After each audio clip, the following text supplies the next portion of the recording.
in Nava Atomic Center, ERC, Mumbai. He completed MSc Physics from the University of Physics, University of Mumbai, and from Indian Physics Division, ERC, Mumbai.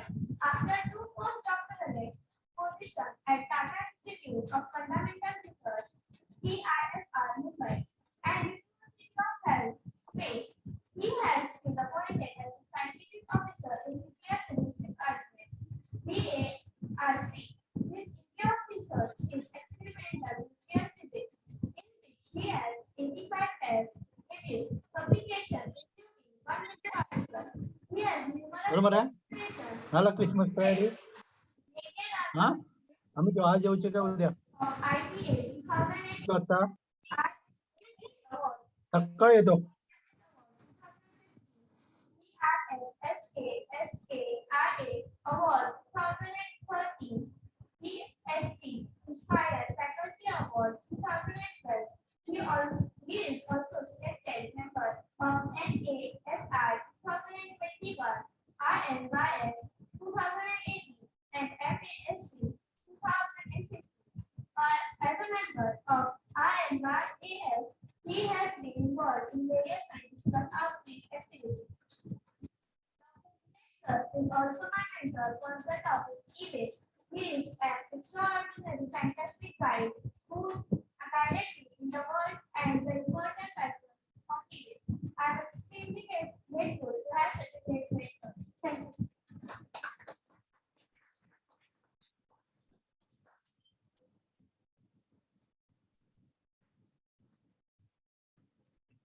Thank you, Shreya. खूप छान इंट्रोड्युक्शन केलंस. Thank you केली madam आणि Walke madam. मी आज या गप्पा शस्त्रक्रीशी या कार्यक्रमात मला आमंत्रित केलं त्याबद्दल आणि युरेका सायन्स क्लबचे त्यानिमित्ताने आभार आणि त्यांचं अभिनंदन सुद्धा. त्यांनी या आमच्या जागेत नवीन शाळा उपक्रम सुरू केले त्याबद्दल त्यांना अभिनंदन. तर आपलं हे आजचं टॉपिक जो मी निवडलाय तो आपण जे बोलणार आहोत ते संशोधन आणि संशोधनातील पर्यायाच्या संधी. ओके, तर त्याबद्दल आपण आज बोलणार आहोत. तर आपण सुरुवातीला करूया की मी स्वतः ऍक्च्युली ऍक्सिडेंटल सायंटिस्ट आहे. म्हणजे कधी अशी ठरवून मी सायंटिस्ट बनलो नाहीये. एक म्हणजे असं होत गेलं की 10वी नंतर काय करायचं असं काही ठरवलं नव्हतं. ऍक्सिडेंटली या फील्डमध्ये आलो. तर मी सुरुवात करतो थोडंसं माझा बॅकग्राऊंड देतो सुरुवात करतो. तर माझं जे शिक्षण झालंय ते 2री ते 12वी पर्यंत कळसुली गावात झालंय. कळसुली दिंडवडेवाडी ही माझी शाळा. 1ली 2री ते 7वी पर्यंत. हे माझे वडील आहेत आणि 1ली 4थी पर्यंत यांनीच मला शिकवलंय. आणि वडील दोन्ही प्राथमिक शिक्षक. तर त्यांच्याकडूनच मी 1ली ते 4थी पर्यंत शिकलोय. नंतर 7वी झाल्यानंतर मग आम्ही कळसुली हायस्कूलला 8वीला ऍक्च्युली विद्यामंदिरला होतो. नंतर मग 9वी आणि 10वी कळसुली हायस्कूल. तर माझे मित्र पण आले तिकडे अमित कदम हे पण म्हणजे होते त्यावेळी. संदीप माझ्यावर 8वीला पण होता. नंतर परत आम्ही 11वी 12वी सायन्सला एकत्र मिळालो परत एकदा. तर अशी एक जर्नी आहे आमची थोडक्यात. आणि पूर्ण शिक्षण हे मराठी मीडियम झालंय. असं काही तुम्ही समजा कोणी मराठी मीडियम असेल तर जाऊ शकतो असं काही नाही. कुठलंही मीडियम असू दे, मराठी मीडियम असू दे किंवा इंग्लिश मीडियम असू दे, मला एफर्ट्स घ्यावेच लागणार आहे. आणि त्यात ते एफर्ट्स घेतले तुम्ही पुढे जाणार. तर 10वी झाल्यानंतर मग पुढे काय करायचं तर 12वी सायन्सला 11वी सायन्सला ऍडमिशन घेतला. 11वी 12वी सायन्सला आम्ही अडकले होतो. तर ऍक्च्युली 12वीला थोडासा प्रॉब्लेम झाला. संदीपला पण माहिती आहे, आमचा प्रॉब्लेम माहिती आहे की आमचे बरेचसे टीचर्स चेंज झाले. तर फिजिक्सला फक्त एक टीचर लघुकर सर होते, ते कॉन्स्टंट होते. आणि बायोलॉजीचे 3 टीचर चेंज झाले. मॅथमॅटिक्सला आमचे 2 टीचर चेंज झाले. त्यामुळे 12वीचे पर्सेंटेज थोडे कमी आले. ओके, पण मग पुढे काय करायचं. मग इंजिनिअरिंगला ऍडमिशन घ्यायचा एक विचार होता, पण तो शक्य झाला नाही. मग BSc ला ऍडमिशन घेतलं. BSc देवगड कॉलेजमध्ये पूर्ण केलं. देवगडला असताना आम्ही तिकडे वडिलांची पण बदली तिकडे झालेली टेंबोली एका गावात. तर त्या गावातून आम्ही अपडाऊन करायचो. तिकडनं आम्ही BSc फिजिक्स मधून मी कम्प्लीट केली. आणि माझा भाऊ पण आहे, तो पण माझा जुळा भाऊ आहे. तर BSc केमिस्ट्री मधून केला. नंतर मग BSc झाल्यानंतर मग पुढे काय करायचं तर MSc ला ऍडमिशन घ्यायचं ठरवलं. MSc ला आम्ही एकाच कॉलेजमध्ये आम्ही 3घांचं सिलेक्शन झालं होतं. माझा आणि 2 माझे कलिग होते ते एक वेंगुर्ला तालुक्याचे, एक सांगली तालुक्याचे. तर आम्ही त्यावेळी 2000 मध्ये आम्ही मुंबई टाकली आणि तिकडे आम्ही MSc डिपार्टमेंट ऑफ फिजिक्सला ऍडमिशन घेतलं, MSc फिजिक्स मध्ये. आणि त्यावेळेची गंमत अशी होती, आम्ही तिघेजणच म्हणजे मराठी मीडियम स्कूलमधून आले होतो. बाकी ऑलमोस्ट सगळे इंग्लिश मीडियम स्कूलची मुलं होती. त्यावेळी पुढे पहिले 6 महिने डिफिकल्ट गेले. 6 महिने त्याच्याशी जुळून घ्यायला पण थोडं डिफिकल्ट होतं, कारण ती मुलं खूप सब्जेक्ट नॉलेज जरी कमी असलं तरी ते इंग्लिश टॉकिंग कम्युनिकेशन त्यांचं खूप फास्ट होतं. तर त्यावेळेस समजलं होतं की आपल्याला जाऊन बसवायचं असेल तर आपल्याला त्याच्याशी जुळून घ्यावं लागेल. तर हळूहळू आम्ही इंग्लिश न्यूजपेपर वाचायला सुरुवात केली किंवा इंग्लिश न्यूज चॅनल्स बघायला सुरुवात केली आणि नंतर हळूहळू मग इंग्लिशचं कमांड वाढत गेली. ओके, मग सांगायला आवडेल मला की माझा दुसरा मित्र होता, त्याने युनिव्हर्सिटी डिपार्टमेंट ऑफ फिजिक्स मधून टॉपर होता त्यावेळी आमच्या बॅचचा, आणि मी थर्ड होतो. आणि तिघेही जण जरी बॅकवर्ड आलो असलो तरी टॉप 3 होतो. तर अशी त्यामुळे कॉन्फिडन्स मॅच केला आणि त्याच्यानंतर मग टॉप 3 मध्ये असल्यामुळे आम्हाला लगेच BRC मध्ये पण ऑपॉर्च्युनिटी मिळाली रिसर्चसाठी. तर BRC चा एक प्रोग्राम आहे, मुंबई युनिव्हर्सिटी BRC कोलॅबोरेशन.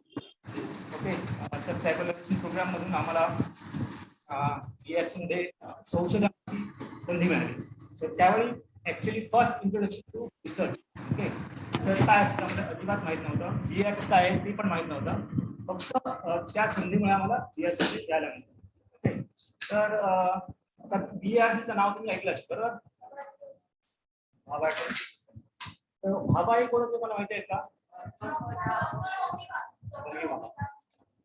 कोण आहे तुम्हाला माहिती आहे? Father of nuclear energy program. Okay, तर होमी बाबा जे आहेत त्यांनी त्यांचं जे तुम्हाला विजनरी सायंटिस्ट, तर त्यांची डिग्री ऍक्च्युली इलेक्ट्रिकल इंजिनिअरिंग आहे आणि त्यांनी परदेशी शिक्षण घेऊन ते पूर्ण भारतात आले परत. आणि नंतर त्यांनी असं ठरवलं की इंडियामध्ये न्यूक्लिअर पॉवर प्रोग्राम सुरू करायचा. ओके, मग त्यासाठी त्यांनी ही संस्था सुरू केली, त्याचं नाव आहे Tata institute of fundamental research. Tata institute, टाटाने त्यांना फंडिंग दिली होती. टाटा आणि होमी बाबा यांचे संबंध आहेत, म्हणजे त्या रिलेटिव्ह. तर टाटाने त्यांना पूर्ण फंडिंग दिली आणि त्यांना पूर्ण फ्रीडम पण दिला होता की तुम्ही ही संस्था सुरू करा आणि याच्यामध्ये तुम्ही रिसर्च सुरू करा. तर जवळजवळ 50-60 वर्षापूर्वी ही टाटा इन्स्टिट्यूटची स्थापना झाली आणि टाटा इन्स्टिट्यूटमध्ये फंडामेंटल रिसर्च त्याच्या नावामध्ये झाले, Tata institute of fundamental research, only for fundamental research, basic research.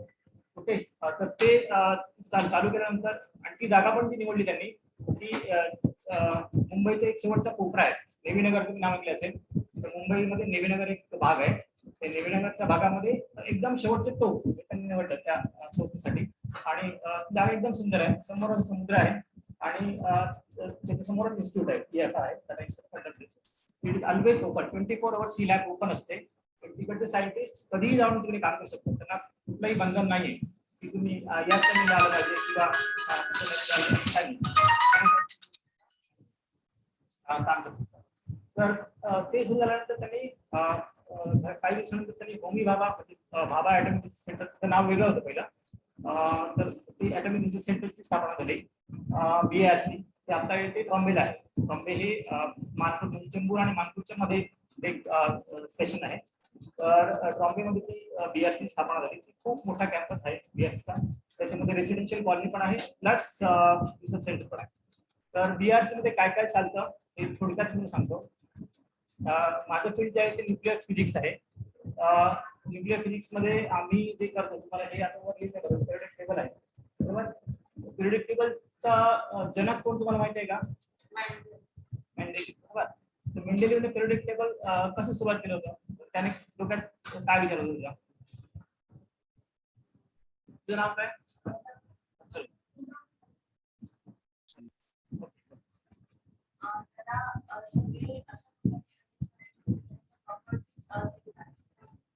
कुठल्या प्रॉपर्टीज?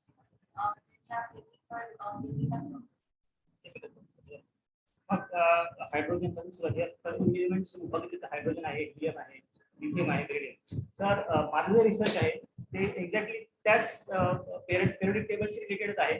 तर पिरियोडिक टेबलमध्ये जेवढे सगळे एलिमेंट्स आहेत त्यांचं इंटरॅक्शन कसं होतं आणि त्याच्यामधून त्या इंटरॅक्शन ज्या प्रॉपर्टीज डिटेक्टेड पार्टिकल्स डिटेक्ट करून त्याच्या पार्टिकल्सचं स्टडी करून त्याच्यापासून काही नवीन माहिती मिळवतात काही होतं.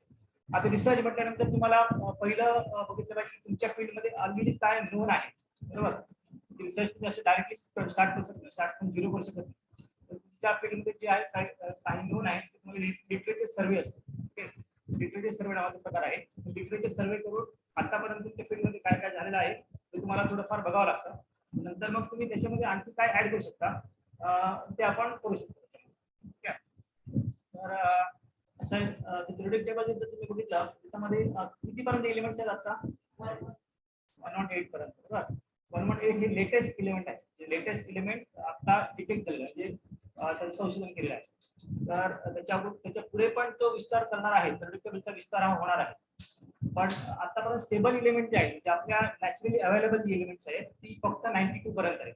J equal to 92. ओके, 92 चा कुठला झेड आहे एलिमेंट आहे.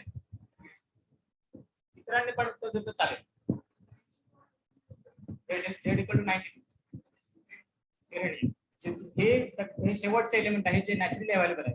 त्याच्यानंतर जी एलिमेंट्स आहेत त्यांना हाफ लाईफ आहे. हाफ लाईफ म्हणजे ती स्टेबल नाही आहे, कारण एक सर्टन हाफ लाईफ आहे आणि त्या हाफ लाईफ मध्ये डिके होत असते.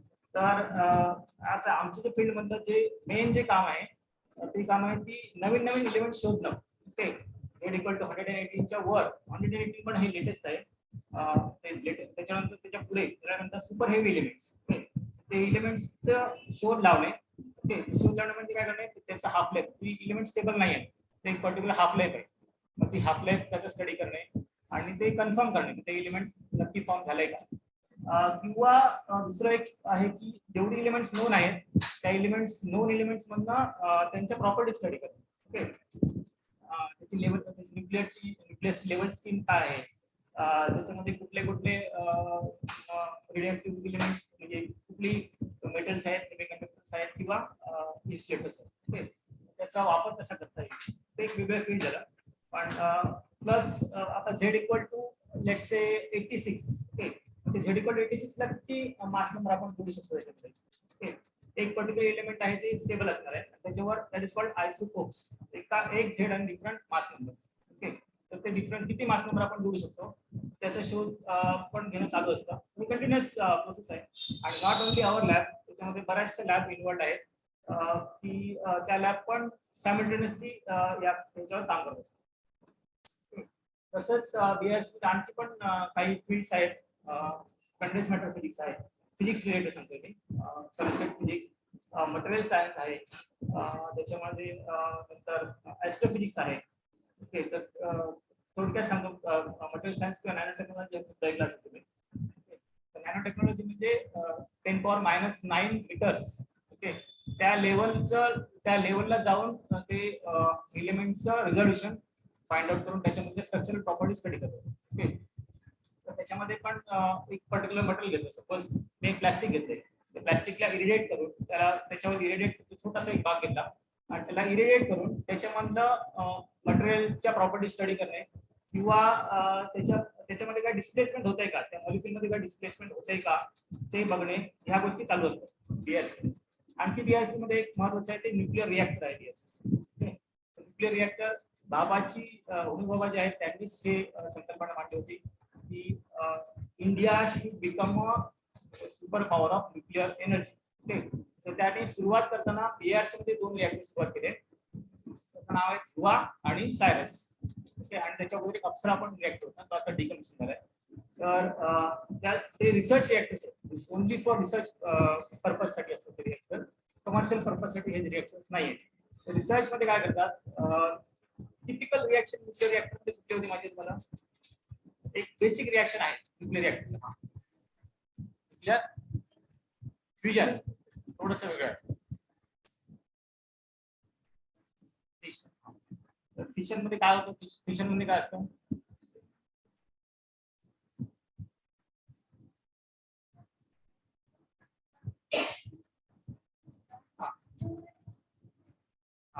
फिशन म्हणजे बरोबर सांगितलं. तर टिपिकल काय असतं की युरेनियम 235 हा एक एलिमेंट आहे. त्याच्यावर जर न्यूट्रॉन बंबार्ड केला तर त्याच्यापासून फिशन फ्रॅगमेंट्स तयार होतील आणि ते फिशन फ्रॅगमेंट्स बरोबर आणखी 3 न्यूट्रॉन्स तयार होतात. ओके. आणि ही कंटिन्युअस रिएक्शन चालू असते. जोपर्यंत तुम्ही स्टॉप करत नाही तोपर्यंत ही रिएक्शन चालू राहणार आहे. तर त्यासाठी पण ही कंटिन्युअस जर रिएक्शन चालू असेल तर त्यावेळेला अनकंट्रोल होणार. That is called atomic bomb. Hiroshima आणि नागासाकी मध्ये जे बॉम्ब वापरले गेले that is exactly same process. It is uncontrolled chain reaction.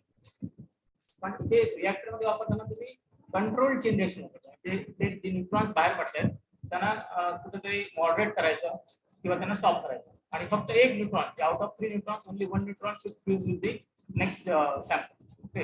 अशी कंट्रोल चेन रिएक्शन वापरून जी एनर्जी प्रोड्यूस होते ईच प्रोसेस मध्ये around 200 MeV million electron volt एवढी एनर्जी प्रोड्यूस होते. हे इलेक्ट्रॉन ऐकलं तुम्ही मिलियन इलेक्ट्रॉन व्होल्ट. जूल ऐकले तुम्ही जूल ऐकले बरोबर. तर जूल आणि इलेक्ट्रॉन व्होल्ट मध्ये थोडासा संबंध आहे त्याच्यामध्ये. रफली 1 electron volt equal to 1.6 into 10⁻⁻19 joule आणि मिलियन इलेक्ट्रॉन म्हणजे 10⁻6 ऑफ इलेक्ट्रॉन व्होल्ट. तर एका रिएक्शन मध्ये एका प्रोसेस मध्ये 200 मिलियन इलेक्ट्रॉन व्होल्ट एवढी एनर्जी प्रोड्यूस होते. तर ही एनर्जी ही थर्मल एनर्जी आहे. त्याचं मग स्टोरेज करून त्याला इलेक्ट्रिकल एनर्जी मध्ये कन्वर्ट करतात. नंतर मग ते that can be use for the further commercial purpose. Okay. तर पण आता जो एआरसी रिएक्टर आहे that is only low power reactor only 2 megawatt reactor and त्याची फक्त वापर करतात ते रिसर्च रिएक्टर. त्याचा फक्त वापर रिसर्चसाठी वापरतात. तर त्याच्यामध्ये काय करतात की जे न्यूट्रॉन्स बाहेर पडतात त्याच्यातला काही न्यूट्रॉन्स ते न्यूट्रॉन पोर्ट्स तयार केलेले आहेत आणि न्यूट्रॉन पोर्ट्स मधून न्यूट्रॉन बाहेर घेऊन त्याला मग एक सॅम्पल इरिडेट करतात आणि त्या सॅम्पलच्या प्रॉपर्टीज काय न्यूट्रॉन रेडिएशन काही चेंज झाले का ते बघू शकतात किंवा न्यूक्लियस स्पेक्ट्रोस्कोपी सगळं म्हणजे न्यूक्लियस मध्ये काही लेवल स्ट्रक्चर कसं आहे ते बघण्यासाठी पण त्या प्रोबचा वापर करतात. आणखी दुसरे एक नाव आहे ते ऍक्सिलरेटर चार्ज पार्टिकल ऍक्सिलरेटर. हे नाव आहे ऐकलंय. वेन डिग्राफ जनरेटर नाव ऐकलंय कधी. तुम्हाला पुढे स्टडी मध्ये बंद करा आवाज त्यांचा. वेन डिग्राफ जनरेटर नावाचं एक फॅन कमी असताना आवाज. ऍक्सिलेटर म्हणजे काय तुम्ही थोडक्यात सांगायचं तर एक लाईक बॅटरी. ओके. तर तुम्ही तुमच्या टॉर्च मध्ये किंवा मोबाईल मध्ये किंवा लॅपटॉप मध्ये जी बॅटरी वापरता तर त्याच्यामध्ये काय असतं की कंटिन्युअस एक तुम्ही सर्किट पूर्ण करताय बरोबर. त्याच्यामध्ये इलेक्ट्रॉनचा फ्लो असतो. ओके. आणि पॉझिटिव्ह आयन्स आणि negative ions. So accelerator is exactly like that. So accelerator मध्ये निगेटिव्ह आयन्सचं ऍक्सिलेट करतात. नंतर त्याला फॉईल स्ट्रिपर असते त्या स्ट्रिपर थ्रू त्याला पास करतात. त्याला ते पॉझिटिव्ह आयन्स मध्ये कन्वर्ट होतात आणि नंतर ते पॉझिटिव्ह आयन्स म्हणजे फ्री ऑफ इलेक्ट्रॉन्स. त्याच्यामध्ये फक्त न्यूक्लियस असतं. इलेक्ट्रॉन्सचे वरचे लेवल्स इलेक्ट्रॉन्सची वॉशआउट होते. फक्त न्यूक्लियस हे दुसऱ्या न्यूक्लियसवर बंबार्ड करतात आणि नंतर that is called femto scale. 10⁻15 of metres. Okay. म्हणजे तुम्ही एखाद्या प्रॉपर्टी एक सॅम्पल जर घेतलं एक पुस्तक घेतलं तर 10⁻15 मीटर्स एवढ्या लेवलला जाऊन तुम्ही रिझोल्युशन बघू शकता त्याच्यामध्ये काय स्ट्रक्चर आहे. ओके. एक हा याची किती असेल जाडी सुद्धा याची पुस्तकाची सम फ्यू मिलीमीटर्स. 1 मिलीमीटर पण नसेल. तर हे फक्त मिलीमीटर स्केल आहे पण 10⁻15 मीटर्स या लेवलला जाऊन ते रिझोल्युशन स्टडी करतात. That is called femto scale. Okay. Nuclear physics हे फेम्टो स्केल मध्ये सब्जेक्ट मी स्टडी करतो. तर हे एक झालं आणि हे इंडियामध्ये जे आहे ऍक्सिलेटर्स पण आउटसाइड पण असे ऍक्सिलेटर्स आहेत की जे त्यांना म्हणतात रेडिओएक्टिव्ह आयन बीम्स. ओके. जी न्यूक्लियर स्टेबल नाही आहेत. आता तुम्ही बघितलं ते पिरियोडिक टेबल मध्ये कुठले कुठले एलिमेंट स्टेबल आहेत तुम्ही बघू शकता. पिरियोडिक टेबल इटसेल्फ एक सेपरेट टॉपिक तुम्हाला एक स्टडी करता येईल. कुठले कुठले एलिमेंट्स आहेत आणि त्याच्या प्रॉपर्टीज काय आहेत आणि त्याचं कसं त्याला पिरियोडिक टेबल कसे अरेंज केले आणि एका झेड मध्ये किती नंबर ऑफ न्यूट्रॉन्स असू शकतात.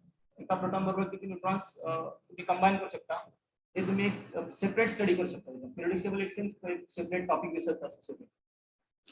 तर रेडिओएक्टिव्ह आयन बीम्स म्हणजे जी न्यूक्लियर स्टेबल नाही आहेत त्यांना प्रोड्यूस करतात आणि नंतर त्याला ऍक्सिलेट करतात. ओके. ही फॅसिलिटी इंडियामध्ये सध्या नाही आहे पण त्याचे प्रयत्न चालू आहेत. आणि मग त्याच्या जी नवीन न्यूक्लियस तयार होते, नवीन एलिमेंट्स मिळतात, मग त्याचं स्ट्रक्चर, लेवल स्ट्रक्चर किंवा लेवल स्कीम आणि त्याचे इंटरॅक्शन स्टडी करणं हे एक काम चालू आहे बऱ्याचशा लॅबमध्ये, बाहेरच्या लॅबमध्ये. आणि science is always universal, science has no boundaries. आज आम्ही जे इकडे इंडियामध्ये करतोय तेच व्हॅलिड आहे बाहेर जे करतोय. आणि हे आम्ही जो रिसर्च करतोय तो always publish, is not like confidential. Basic research हा आम्ही पब्लिश करतोय आणि पब्लिश केल्यानंतर मग तिकडचे सायंटिस्ट पण आमचे रिसर्च बघू शकतात आणि त्याने जो रिसर्च केलाय तो आम्ही बघू शकतो. Because science has no boundaries. Okay, so त्यामुळे रिसर्च करताना you have to be specific आणि तुमच्याकडे जो तुम्ही प्रॉब्लेम घेतलाय त्याच्यामध्ये तुम्हाला डिटेल स्टडी करायची, तुम्ही अर्धवट सोडून जमणार नाही.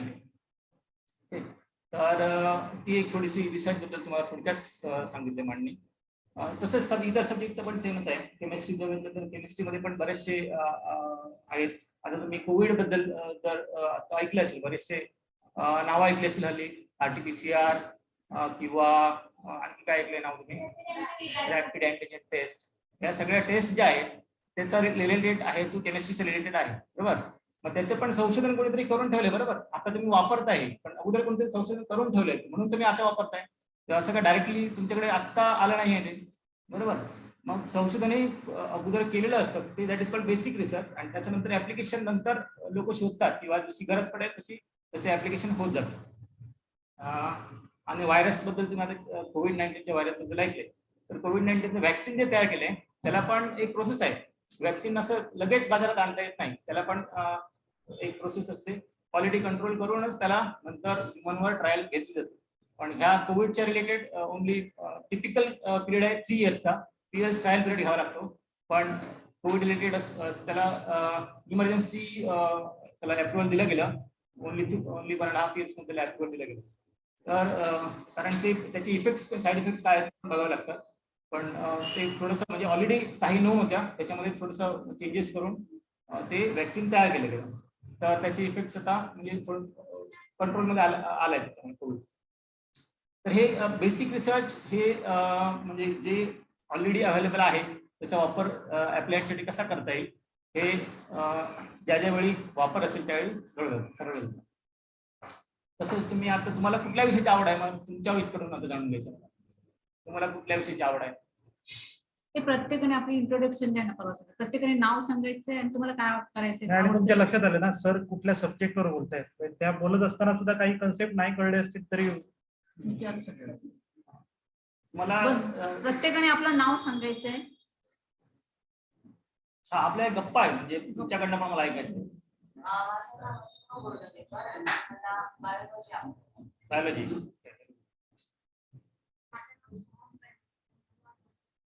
बायोलॉजी.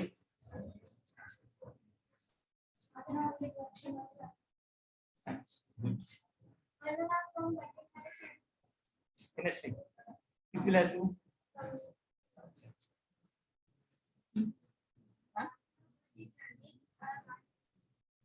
किती लास? 10वी.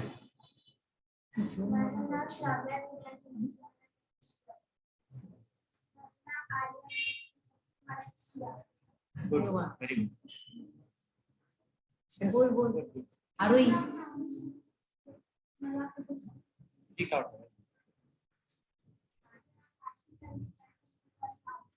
Very nice.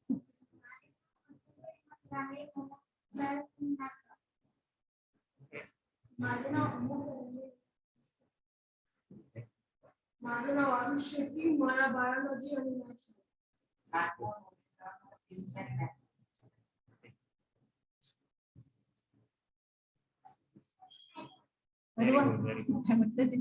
इंग्लिश. हा.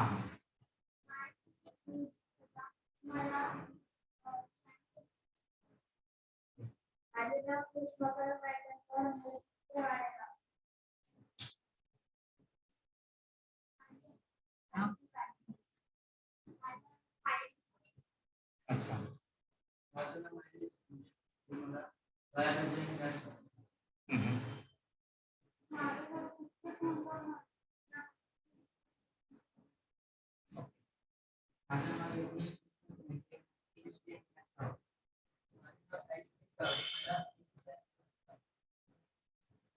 माझं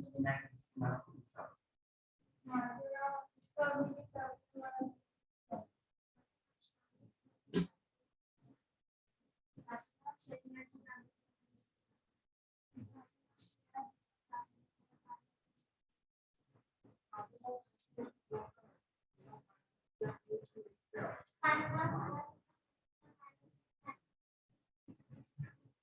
माझं नाव साई सुनील सावंत. मला केमिस्ट्री आणि मॅथ्स माझे नाव चिराई होते. मला बायोलॉजी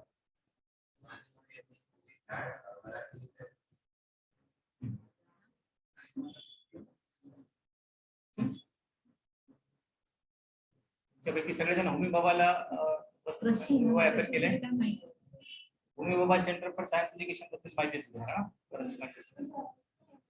तर त्यांची हे जे युनिट आहे होमी बाबा सेंटर फॉर सायन्स एज्युकेशन हे स्पेसिफिकली मुलांसाठीच काम करते. म्हणजे सायन्स एज्युकेशन रिलेटेड जी मेथोडॉलॉजी डेव्हलप करणे, टीचिंग मेथोडॉलॉजीज डेव्हलप करणे, एक सेपरेट डिव्हिजन आहे त्यांचा. ते टीचरला ट्रेनिंग पण देतात. तुमचे टीचर जाऊन तिकडे ट्रेनिंग घेऊन तुम्हाला शिकवू शकतात. आणि तिकडे जी मुलं येतात ती पण त्यांना पण ट्रेनिंग द्यायचं, समर ट्रेनिंग पण प्रोग्राम असतो त्यांचा.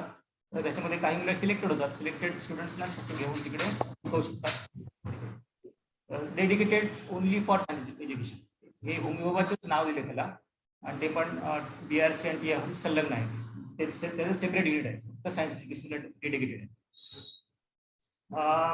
आता आपण चर्चा करणार आहोत की आता एक माझ्याकडे एक पुस्तक आलं आहे बघा. एक fellowships and funding opportunities for school student हे तुमच्यासाठी पुस्तक आहे. तर याची सॉफ्ट कॉपी पण मॅडमला पाठवली आहे मी. तर हे पुस्तक आमच्या एक कलिगने दिलं आहे, इन्साच्या कलिगने दिलं आहे. तर हे याच्यामध्ये काय लिहिलं, याच्यामध्ये काय आहे तर तुमच्याकडे जरी कुठल्या कुठल्या फंडिंग अपॉर्च्युनिटीज आहेत किंवा स्कॉलरशिप अपॉर्च्युनिटीज आहेत या पुस्तकामध्ये सगळं लिहिलेलं आहे. Right from standard 6 to PhD पर्यंत किंवा इव्हन पोस्टडॉक पर्यंत. ओके. तर ही तुमची लाईफ सायकल कशी आहे की लेट्स से तुम्हाला सायन्स स्ट्रीम घेतलं तर 6वी ते 10वी पर्यंत ह्या एक इन्स्पायर स्कॉलरशिप आहे. तुम्हाला माहिती असेल इन्स्पायर स्कॉलरशिप. आणखी पण बऱ्याचशा स्कॉलरशिप आहेत. KVPI स्कॉलरशिप आहे, त्याच्यामध्ये बऱ्याच मेन्शन केले तुम्हाला समजेल याच्यामध्ये. KVPI स्कॉलरशिप आहेत की किशोर विज्ञान पारितोषिक योजना आहे. आणखी पण बऱ्याचशा स्कॉलरशिप त्याच्यामध्ये लिस्ट केलेल्या आहेत. तर 6वी पासून स्कॉलरशिप सुरू होतात. Okay. Right up to PhD किंवा पोस्टडॉक पर्यंत. पण आपल्या मुलांना माहिती नसतं. गंमत अशी आहे की महाराष्ट्रामध्ये जरी BRC मध्ये आणि TFR दिलं असलं किंवा ऐसर दिलं असलं तर तिकडे मराठी टक्का किती असेल मला माहिती आहे का? मराठी पॉप्युलेशन किती आहे at scientific level? Hardly less than 1%. Okay. खूप कमी मुलांना माहिती असतं की तिकडे BRC मध्ये जाऊन की सायंटिफिक ऑफिसर किंवा अशा लेवलला काम करू शकतो हे कोणाला माहितीच नाही किंवा तेवढे प्रयत्न पण करून करत नसतील. तर केनी मॅडम तर आता हे बघतोय की मुलांसाठी एवढं सगळं करतायत. नक्कीच तुमच्यापैकी कोणतरी त्याच्यामध्ये जाईल. पण ही खरंच दुर्दैवाची गोष्ट आहे की BRC आणि TFR सारख्या ज्या संस्था आहेत त्या महाराष्ट्रामध्ये असून पण मराठी मुलं तिकडे जात नाहीत. ते खरंच एक शोकांतिक आहे. पण हे हळूहळू चेंज होईल अशी मला आशा आहे. तर सायंटिफिक लेवलला जात नाही पण त्याच्या ग्रुप 3 आणि ग्रुप 4 म्हणजे क्लेरिकल लेवल किंवा इतर लेवलला आहेत मराठी मुलं आहेत.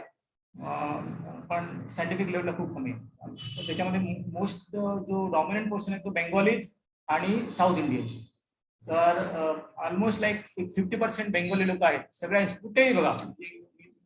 नॉट ओनली मुंबई, कुठल्याही रिसर्च इन्स्टिट्यूटमध्ये किंवा रिसर्च ऑर्गनायझेशनमध्ये IITs मध्ये बघा, आयसर मध्ये बघा. तुम्हाला जर नाव लिस्ट काढले तर तुम्हाला समजेल की बेंगॉली लोकांचं पर्सेंटेज किती आहे. मग त्यांना मी एकदा माझ्या कलिगला विचारलं बेंगॉली लोक अशी का म्हणजे एवढी त्यांना आवड कशी काय अकॅडमिक्सची. तर त्याने मला सांगितलं की अगदी लहानपणापासून त्यांच्या हातात पुस्तकं असतात आणि बेंगॉली लिटरेचर फेमस आहे त्यांच्यासाठी. लिटरेचरमध्ये त्यांना खूप आवड आहे. तर ती मुलं